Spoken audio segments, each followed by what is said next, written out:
this is Steve VIOFO. Yeah, I've come up to the top of the ridge, which is as far as I go, and then you continue on to Tate's Rock. It's a climb.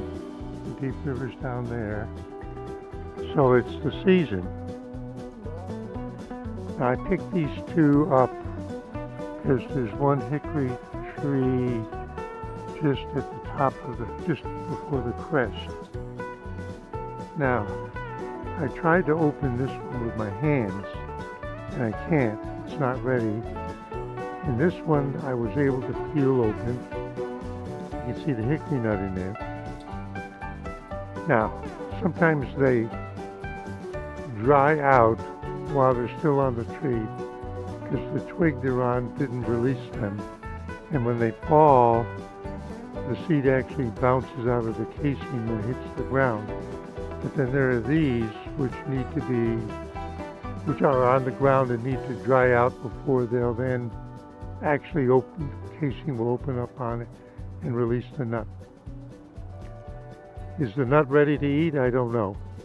I'm going to guess it's not dried out enough, but I don't know. And these remind me of when I was a kid. There was a small park on the edge of town that we used to go to, and there were all kinds. There was a hickory tree there, and I used to bring these home and break them open with a nutcracker and then pick out the meat. It's reminiscing.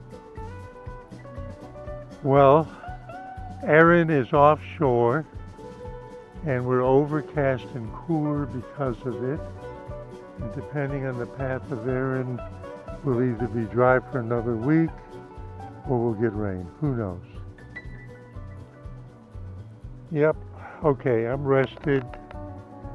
We'll leave it for the squirrels. I'm headed back down that way. Steve VIOFO. Just mountain climbing. Saying see you at 73.